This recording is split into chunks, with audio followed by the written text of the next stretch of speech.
तर जय श्रीराम पब्लिक. तर आपला ब्लॉग पाहण्यासाठी नवीन असताना तर नक्कीच लाईक कमेंट आणि शेअर करून जा आणि अकाउंटला तर फॉलो नक्कीच करून जा.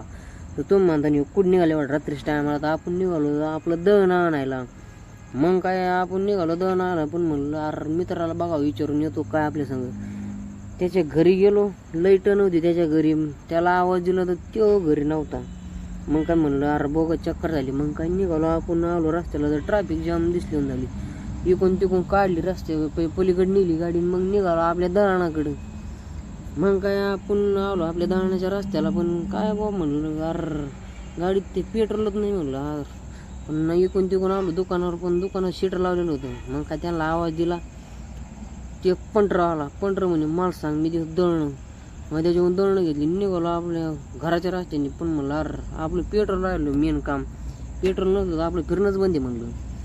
मग काही इकून तिकून पंपावर आलो. पंपावर आलो की का आपल्या आधी गाडी टाकायची चालू होतं. पेट्रोल पण म्हणलं आधी हिला वेळ खाती काय म्हणून, पण तेवढ्यात बरं झालं त्याचं लवकर झालं उरकून. मग काय बाबाला म्हणलं करा आपलं 210चं पेट्रोल. मग काय बाबाने किलो 210चं पेट्रोल. मग निघालो आपल्या घराकडं निघालो. मग काय आपण आलो आपल्या मित्राच्या दुकानापाशी. मित्राच्या दुकानापाशी आलो. मित्र पलीकडं चालली ती गप्पा त्यांच्या. काय भाऊला बोलिलं, भाऊला म्हणलं 2 बर्फी द्या. एक आपल्या संग 15 होता. मग त्याला एक दिली, आपण एक खाली. भाऊ म्हणला आपल्या दुकानात कसं काम चालू आहे म्हणलं. 1 नंबर म्हणलं, मी जातो आता घरी. भाऊ म्हणे ओके. तर आपला ब्लॉग पाहण्यासाठी नवीन असताना तर नक्कीच फॉलो करून जावा.